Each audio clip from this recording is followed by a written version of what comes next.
সব ধর্ম, আমরা সব ধর্ম শ্রদ্ধা করি, সব ধর্ম জেলখানা আর খ্রিস্ট ধর্ম স্বাধীনতা। কথা বলেন, সব ধর্ম জেলখানা আর খ্রিস্ট ধর্ম।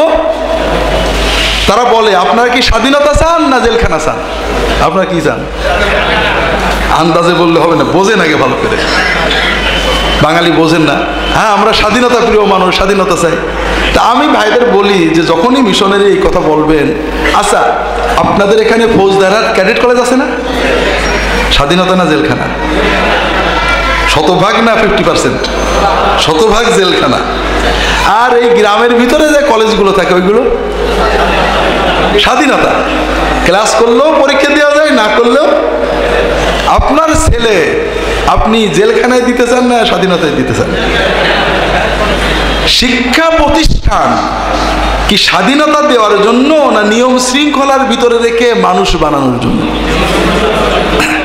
ধর্ম কি স্বাধীনতার নামে পাপের লাইসেন্স দেওয়ার জন্য না মানুষকে তাকওয়া তৈরি করে সৎ মানুষ বানানোর জন্য? তারা বলে যে খ্রিস্ট ধর্ম স্বাধীনতা। কারণ হলো ইসলাম, মুসলমান হয়ে জান্নাতে যেতে গেলে তোমার নামাজ পড়তে হবে, রোজা রাখতে হবে, মদ খাওয়া যাবে না, জিনা করা যাবে না। আর যদি তুমি খ্রিস্টান হও তাহলে যত গুনাই করো ঈসা নবী তোমার তরাই নিয়ে যাবে। ঈসা নবী তোমার উকিল, অ্যাডভোকেট, আল্লাহর কাছে তোমার ওকালতি করে পার করে নিয়ে যাবে। এটা বাইবেলে আছে এইভাবে। কথা বোঝেন? এখানে একটা বড় ফাঁক আছে। এইটা কেন তাওহীদ এবং সুন্নত চলে গেলে কেন বান্দার হক থাকে না, এটা বলার জন্য। এরপরে আমি আবার ইত্তেবায়ে রাসূলে ফিরে যাব ইনশাআল্লাহ। একটা সন্তান মায়ের সাথে, আপনারা যারা বড় হয়েছেন বা ছোট, আমাদেরকে হুকুম বেশি করে কে, মা না বাবা? বাথরুমে গেলেও মার কিছু ইনস্ট্রাকশন থাকে না? বাপ তো অত বলে না। এবং আচ্ছা বলেন তো, আমরা ছোট থেকে হুকুম অমান্য করছি কার বেশি, মার না বাপের?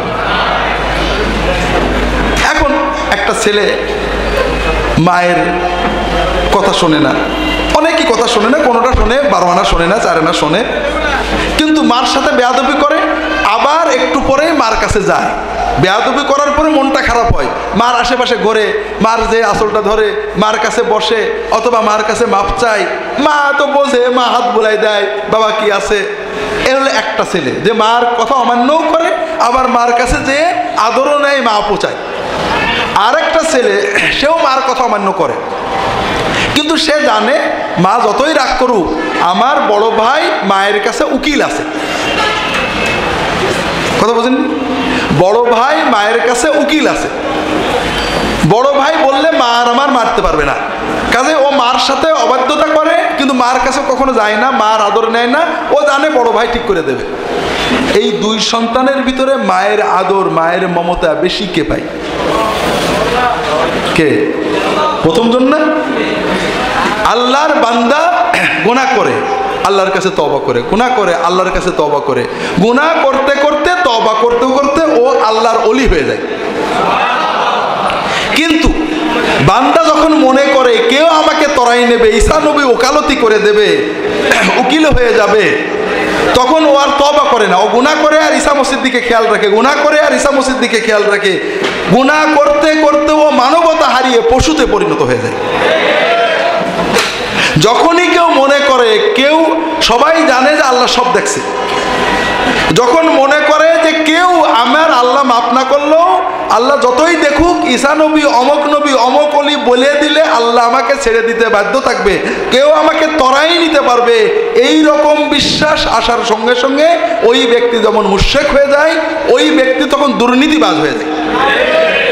ও আল্লাহর ইবাদত কিছু করে, কিন্তু ও খুন করে, ফাঁকি দেয়, লুটপাট করে, হারাম উপার্জন করে, আর খেয়াল রাখে আমি যতই অন্যায় করি অমুক আমাকে তরায়ে নেবে। আর এই বিশ্বাসটাই আরবদের ভিতরে আসছিল, যে জন্য আমরা প্রথমে প্রশ্নটা করেছিলাম। আরবের কাফেরেরা আল্লাহকে মানতো, আল্লাহকে এক মানতো, কোরআনে অনেক জায়গায় আছে আল্লাহর ইবাদত করত, কিন্তু আল্লাহ ছাড়া কোনো মাবুদ নেই সেইটা মানতো না। তারা বিশ্বাস করত আল্লাহ এক, আল্লাহর ইবাদত করতে হবে। তবে তারা বলতো আল্লাহর জিনিস আল্লাহকে দাও, তবে আল্লাহর কাছ থেকে কিছু পেতে গেলে তুমি ডাইরেক্ট আল্লাহকে ডাকলে পাবে না, আল্লাহর যারা প্রিয় তাদের মাধ্যমে যেতে হবে। যেমন একজন রাজা, বাদশাহ, প্রেসিডেন্ট, প্রধানমন্ত্রীর কাছে, ডিসি, এসপির কাছে তুমি ডাইরেক্ট যেতে পারো না। কোনো একজন ডিসি, এসপির প্রিয় ব্যক্তির মাধ্যমে গেলে সে তোমাকে অনার করবে। ঠিক তেমনি আল্লাহর কাছে তোমার মতো গুনাহগার ডাইরেক্ট চাইলে পাবে না।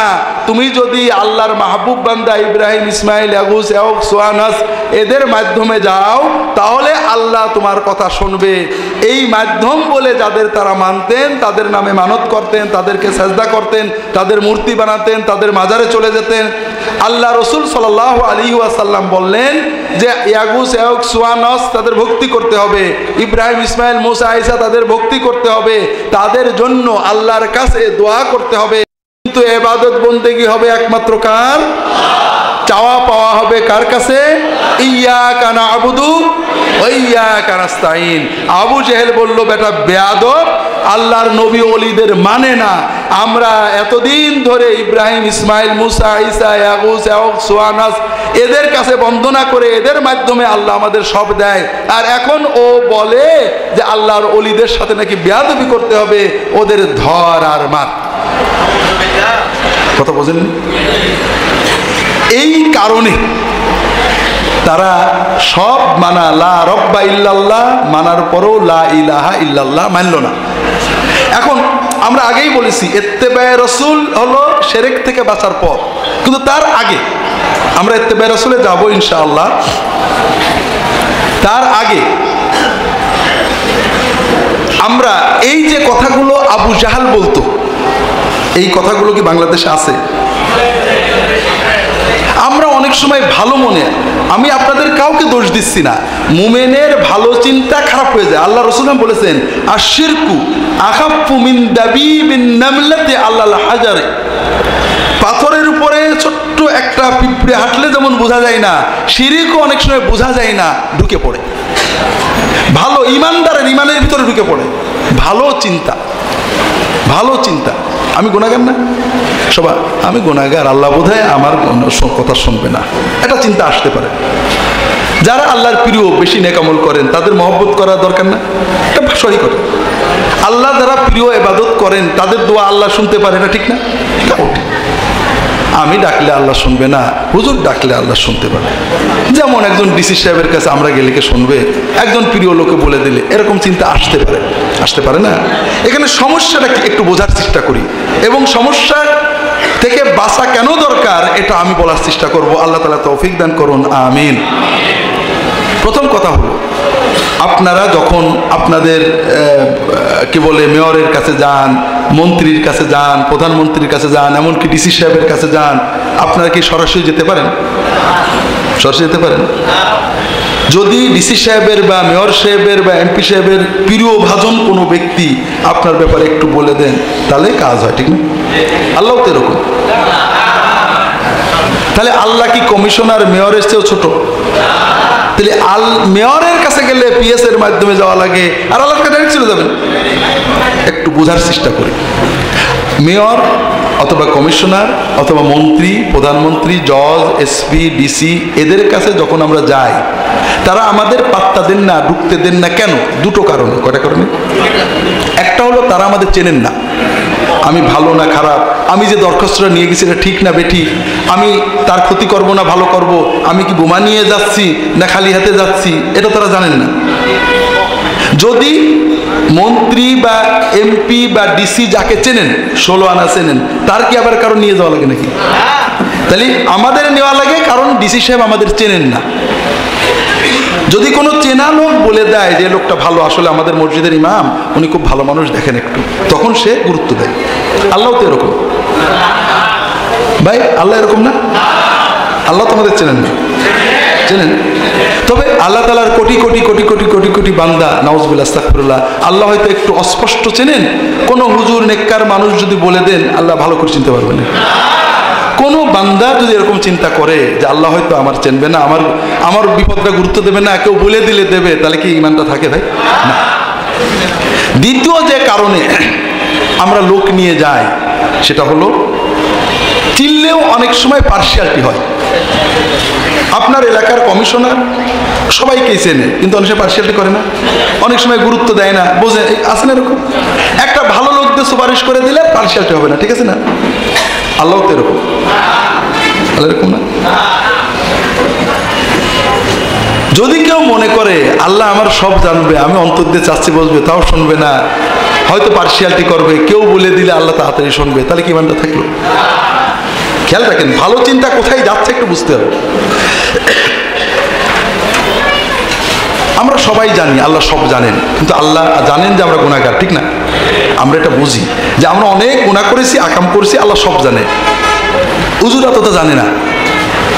আমি যদি কোনো হুজুরকে কিছু বলে কয়ে বা 2000 টাকা হাদিয়া দিয়ে খুশি করাতে পারি, আমি যখন আল্লাহকে বলবো আল্লাহ শুনবে না, কারণ আল্লাহ তো বদরাগী, রেগে আছে, নাউজুবিল্লাহ। হুজুররা দয়াল, তাদের দয়ার শরীর। বিশেষ করে আমি কিন্তু পীর সাহেব, আমি পুরপুরার পীর সাহেবের জামাই এবং খলিফা। আমাদের কাছে লোকেরা দোয়া নিতে আসে, ভাই দোয়া নিতে আসে, অনেক কিছু আছে, ওটা বলা যাবে না। সবাই মনে করে দয়া মায়া মমতা আমাদেরই বেশি, ঠিক আছে না? কথা হলো পীর দরকার আছে, আলেম উস্তাদ দরকার আছে, একটু পরেই বলবো। এখন আল্লাহ তো জানেন আমরা কত গুনাহ করেছি। এখন যদি আমি যতই বলি নাউজুবিল্লাহ, আল্লাহ তো বদরাগী মনে হয়, আল্লাহ শুনবে না। কিন্তু আলেম ওলামা পীর মাশায়েখ দয়াল, তাদেরকে যখন আমরা বলবো, তারা যখন বলবে আল্লাহকে, তখন আল্লাহ বদরাগ হলেও আর রাখতে পারবে না, মেনে নেবে, ঠিক না? দয়া কার বেশি? কেউ যদি মনে করে কোনো বান্দা যে আল্লাহ আমার সব বুঝেও দেবে না, আর কেউ বললে দেবে, তাহলে কি ইমানটা থাকে? একটা জিনিস বোঝেন, আপনারা জানেন কি না, আপনারা এখানে অনেকে বড় অফিসার বা বড় ব্যবসায়ী আছেন কিনা জানি না। আমার ছোট জিনিস বলি, আমার কোনো কর্মচারী যদি আমি কোনো একটা শাস্তি দিই বা কোনো কিছু করি, যদি আমার কাছে এসে বলে, আমি বিচার করি। কিন্তু অন্য কাউকে যে যদি বলে, আমি কিন্তু মাইন্ড করি, আমি কিন্তু খুব মাইন্ড করি যে তোমার সাথে আমার সম্পর্ক, তুমি আমাকে বলো, তুমি একজনকে জিজ্ঞাসা। তাহলে প্রমাণ করলে যে আমি খারাপ লোক, ওর কাছে আমার দোস্তর কাছে প্রমাণ করলে যে আমি খারাপ লোক, আমি কিন্তু মাইন্ড করি। আপনার করেন কিনা জানি না। এখন বোঝেন, আপনাদের আপনার তো অনেক উন্নত এলাকা, মনে করেন ছোটখাটো কিছুতে যায়, একজন এমপি খুব একেবারে দয়াল, তার যে ব্যক্তিগত প্যাড সিল একটা ছেলের কাছে থাকে, একটা বউয়ের কাছে থাকে, একটা ড্রাইভারের, একটা দোস্তের কাছে থাকে, ওই আপনজনেরা যেটাই বলে মেনে নেয়। অমকের মাফ করে দাও, দিল, অমকের জেলে দিয়ে দাও, দিল, অমকের ফাঁসির হুকুম দাও, দিয়ে দেয়। আর একজন এমপি খুব শক্ত, নিজের সিল কাউকে দেয় না, সবার সুপারিশ শোনে, কিন্তু যাচাই না করে কিছু করে, খুব চেষ্টা করে যাচাই করার। এই দুইজনের ভিতরে ভালো কাকে বলবেন? আল্লাহ তো এর চেয়েও লুজ। মন্ত্রী এমপি কিছু জানে না, তারপরেও যাচাই করার চেষ্টা করে যারা ভালো। আর আল্লাহ সব জানেন, আল্লাহ সিদ্ধান্ত নিয়েছে লোকে দেবেন না, আর কেউ বললে দেবেন, এই বিশ্বাস করলে কি মান থাকে? আল্লাহ সবার দোয়া কবুল করে, সবচেয়ে বেশি আমাদের নবীর দোয়া কবুল করেছে। নবীর দোয়া করা লাগেনি, আসমানের দিক তাকালেই আল্লাহ দিয়ে দিয়েছেন। সেই নবীর হাতে হাত দিয়ে বায়াত করেছে, পিছনে নামাজ পড়েছে, তার সাথে থেকেছে, দাওয়াত করেছে, খেয়েছে, কিন্তু ইমান ঠিক হয়নি, মুনাফিক, মারা গেছে। ছেলেটা খুব ভালো মুসলমান, ইয়া রাসূলুল্লাহ আমার আব্বা তো খুব আজে বাজে কথা বলতো, অন্যায় করতো, এখন যদি কবরে যায় শাস্তি হবে। ইয়া রাসূলুল্লাহ আপনার গায়ের জামাটা, পিরহানটা যদি আপনি দেন, আমার আব্বাকে গোসল দিয়ে আপনার গায়ের জামাটা দিয়ে কাফন বানিয়ে দেব। নবীজি গায়ের জামা খুলে দিলেন। যে জামা একটু আগে নবীজির মুবারক দেহের সাথে লেগেছিল, ওই জামাটা আব্দুল্লাহ ইবনে উবাই ইবনে সালুলের গোসলের পরে গায়ের সাথে লেগে গেল। নবীর কাপড় ভেদ করে কি কবরে আযাব দিতে পারবে নাকি? জানাজা নবীজি পড়ালেন, নবীজি দোয়া করলেন, আল্লাহ একে মাফ করে দাও। কবরে লাশ নামানো হয়ে গেছে, নবীজি বললেন নিয়ে আসো। পুরো লাশের সারা গায়ে হাত বুলাইয়ে ফু দিয়ে দিলেন। নবীজির হাত, নবীজির ফু, নবীজির জামা, নবীজির দোয়া ভেদ করে কবর শাস্তি দিতে পারবে নাকি? আল্লাহ কোরআনে বললেন না, ৭০ বার এরকম করে দোয়া করলেও লাভ হবে না, আমি মাফ করব না। কথা বোঝেননি? নবীজির সাথে বেয়াদবি করেছে, মেরেছে, মুসলমানদের কতল করেছে, অত্যাচার করেছে। নবীজি বদদোয়া করলেন, আল্লাহ আল্লাহ ওদের শাস্তি দিয়ে দাও। আল্লাহ কোরআনে আয়াত নাজিল করলেন যে লাইসা লাকা মিনাল আমরি শাইউন, বিশ্ব পরিচালনার জিম্মাদারি নবী তোমার না, আমি যার চাবো মাফ করব, যার চাবো শাস্তি দেব। নবীজি যাদের নাম ধরে বদদোয়া করলেন, কষ্ট পেয়ে হক বদদোয়া করলেন, আল্লাহ তাদেরকে ঈমান আনিয়ে দিলেন। তাহলে এখন আসি জরুরি কথা, কোর্টে উকিল লাগে না? আল্লাহর কাছে তো উকিল লাগবে। হাই হাই, কোর্টে একটা ছোট কোর্টে একটা উকিল লাগে, আর আল্লাহর মতো অত বড় কোর্টে উকিল লাগবে না? খুব ভালো করে বোঝেন উকিল কেন লাগে। কারণ জজ জানে না যে কার দলিল ঠিক আর কার দলিল জাল, জানে নাকি ভাই? আল্লাহ তো তাই। বান্দা মনের আবেগে আল্লাহর কাছে বলছে, আল্লাহ অন্যায় করেছিলাম, আল্লাহ এখন আমি বুঝেছি অন্যায় করে মাফ করে দাও। আর আল্লাহ দেখছেন যে বান্দা সত্য কথা বলছে, এরপরেও আল্লাহ দেবেন না, আরেকজন ওকালতি করা লাগবে, এই চিন্তা করলে কি মান থাকে নাকি? আল্লাহ কোরআন কারিমে 6-7 জায়গায় বলেছেন কাফা বিল্লাহি ওয়াকিলান। ওই যে খ্রিস্টানরা বলে যীশু খ্রিস্ট আমাদের জন্য আল্লাহর কাছে উকিল হবে, উকিল শব্দটাই ব্যবহার করেছে। তাই আল্লাহ কোরআন কারিমে শিরকের দরজা বন্ধ করার জন্য বারবার বলেছেন কাফা বিল্লাহি ওয়াকিলান। উকিল হিসেবে কে যথেষ্ট? আল্লাহই যথেষ্ট উকিল হিসেবে। ফাত্তাখিযহু ওয়াকিলান, উকিল ধরো কাকে? আল্লাহ তাত্তাখিযু মিন দুনি ওয়াকিলান, আল্লাহ ছাড়া কাউকে উকিল ধরো না। ভাইরা একটা জিনিস ভুলে যায়, আমি একটু পরে আবার বলবো। আমরা মনে করি হুজুর পীর মাশায়েখরা দয়ালু, আলহামদুলিল্লাহ তারা ভালো। আমরা মনে করি আমাদের নবী দয়ালু রাহমাতুল্লিল আলামিন, সহি কথা, কিন্তু সবচেয়ে বেশি দয়াকার, এটার জন্য আমরা ভুলে যাই। আমরা দয়াল দয়াল বলতে যে যিনি মায়ের চেয়ে সকল সৃষ্টির চেয়ে 100 কোটি গুণ বান্দাকে দয়া করেন, তার দয়ার কথাটা আমরা ভুলে যাই। ঠিক আছে না ভাই? এবার আসেন আমরা আরো ভালো করে বোঝার চেষ্টা করি। আগে যে প্রশ্নটা করছিলাম না, ওটাতে যাই। ছোট বাচ্চাদের সবচেয়ে বেশি মারে কে? মা না বাবা? তাহলে মা বাচ্চাদের বড় দুশ্মন কে? হ্যাঁ, এখন একটা ছোট বাচ্চা মনে করলো আমার মা তো বদরাগী, আর আমিও তো মার কথা 100টা বলে 5টা শুনি। খালা আমার মহা আপন, কোনোদিন জীবনে আমার মারে না, কোনো রাগও করে না, বরং মা রাগ করলে আরো বাধা দেয়, খালারা করে না। এখন থেকে আমি আর মার কাছে কিছু চাবো না, চাইলেই তো মা একটা বকা দেবে। যা আমার মার কাছে দরকার হয় খালার যেয়ে বলবো, খালা মার কাছে চেয়ে এনে দেবে। ওর যা যেটা লাগে খালার কাছে যেয়ে চাই। এইরকম বাচ্চা যদি কোনো মায়ের থাকে, মা কি খুশি হয় না বিরক্ত হয়? ও কি মাকে সম্মানিত করলো না অপমানিত করলো? ও প্রমাণ করলো যে ওর মা ভালো মা না। মায়ের মাতৃত্বের দুটো দাবি আছে। সন্তানের প্রতি মায়ের মাতৃত্বের দাবি হলো যে সন্তান তার ব্যথা বেদনার কথা সবচেয়ে আগে কাকে বলবে? সন্তান কষ্টে বললে আগে কি বলে?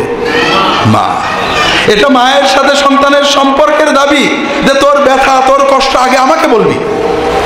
আর মায়ের উপরে দাবি হলো যে মা যখন বুঝবে সন্তান বিপদে, তখন মার সব রাগ পানি হয়ে যাবে। যদি কোনো মা বিপদগ্রস্ত সন্তানের উপরও রাগ রাখে, সেই মা ভালো মা না।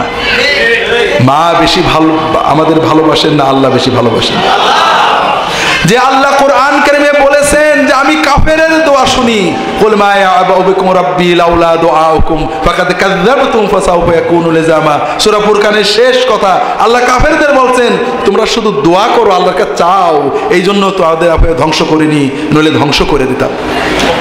কাফের দোয়া করে, কাফের মুশরিক, সেও যখন আল্লাহর কাছে বিপদে দোয়া করে, আল্লাহ তার দুনিয়ায় বান্দাকে দেন। কথা বুঝেন না? যেটা বলছিলাম ভাইয়েরা, মা, আমার মা, আপনার মা, এখন যারা মা অনেক সময় ছেলেকে রাগ করে বলে যা দূর হয়ে যা, আর কোনদিন আমার মা ডাকবি না। শুনেছেন নাকি এরকম? যা আর কোনদিন বাড়ি আসবি না। একটা ছেলে, ভালো ছেলে, সব কথা শুনে না, মার এই কথাটা শুনলো, তাড়াতাড়ি কাপড় চোপড় নিয়ে খালার বাড়ি চলে গেল। আছে নাকি এরকম ছেলে? ওর যে মাতৃত্বের প্রতি ঈমান আছে, ওই ঈমান দিয়েও বোঝে যে মা এই কথা বলেছে চলে যাওয়ার জন্য না, মাকে জড়াই ধরার জন্য। আল্লাহ বান্দাকে কষ্ট দেন, বিপদ দেন।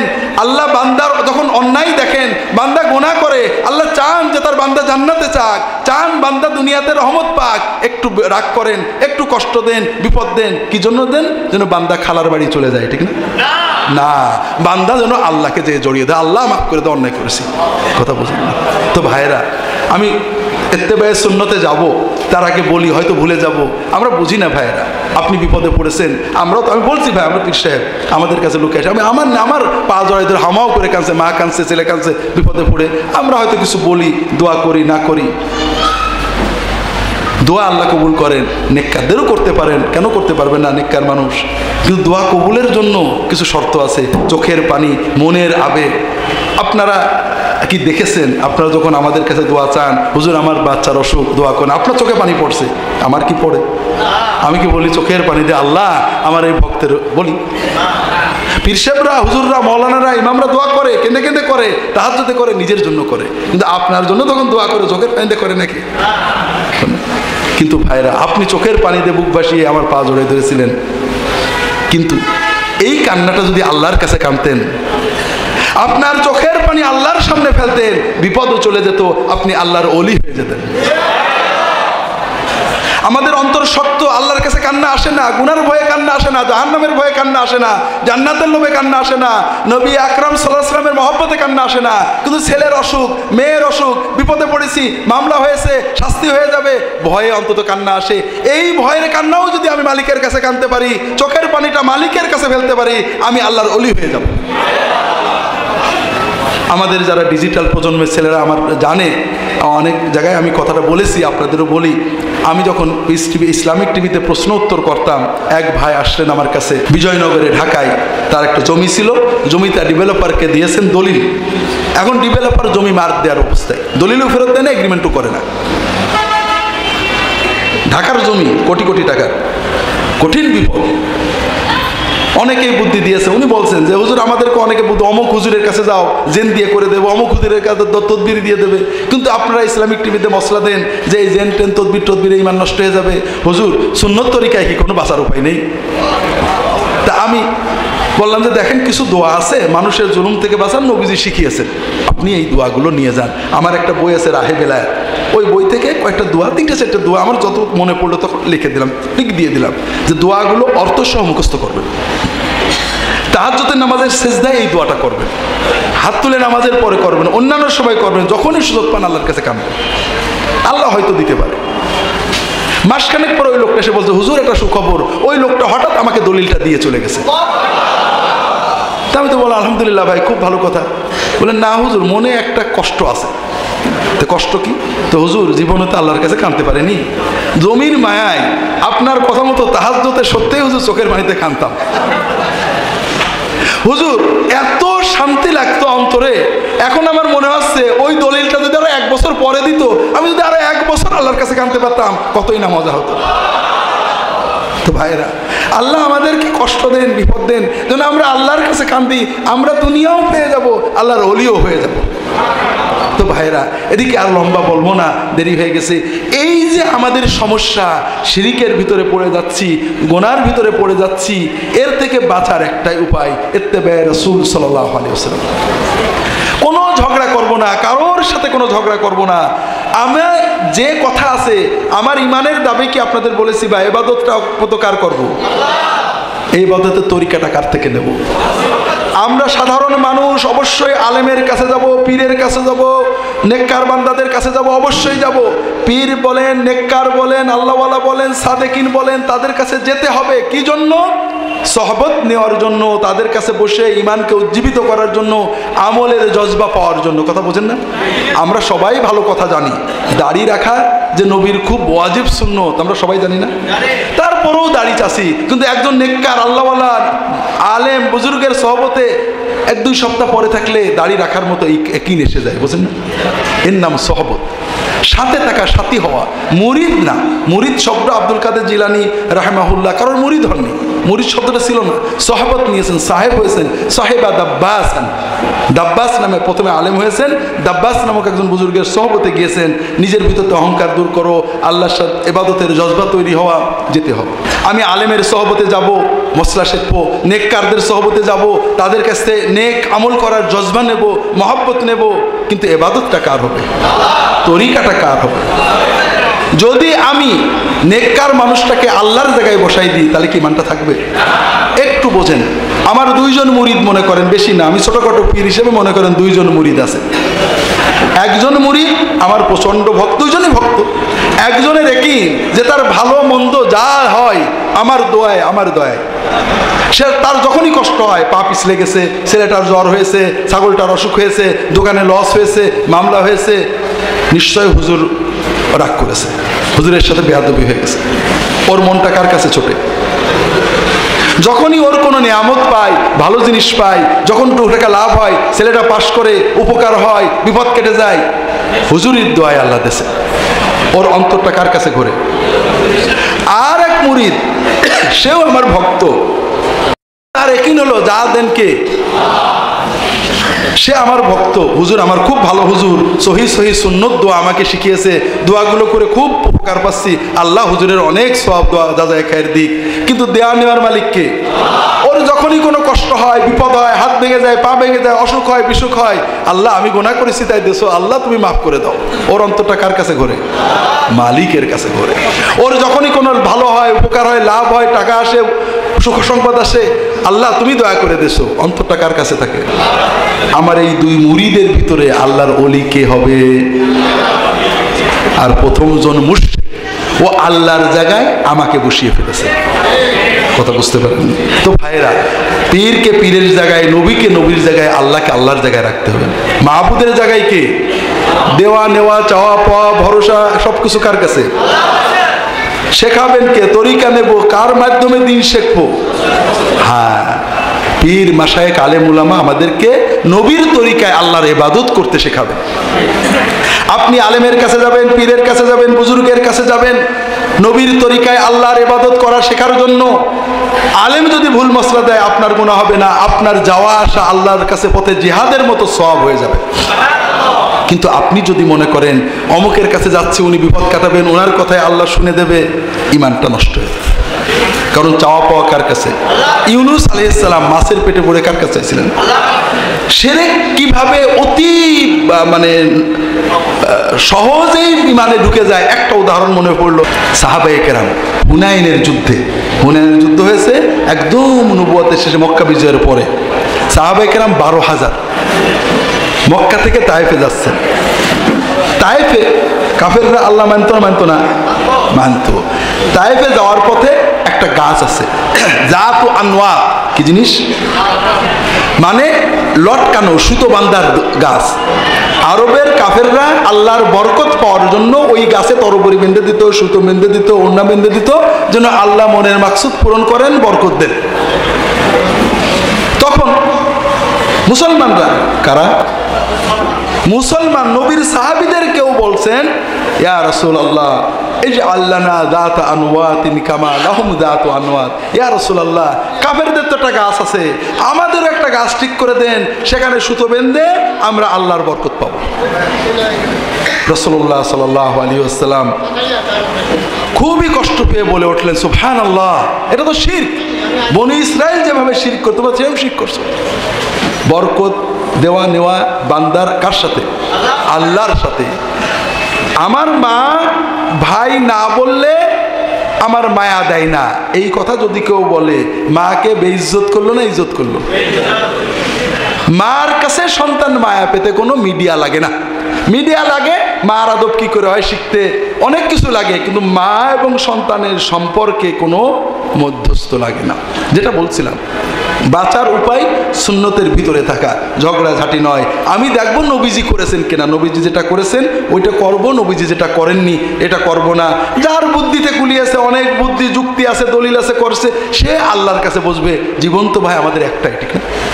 ঠিক না? একটা কাজ আপনি যদি সুন্নত মতো কাজ করেন, নবীর মতো কাজ করেন, এইটা যে আল্লাহ কবুল করবে এতে কারো সন্দেহ আছে?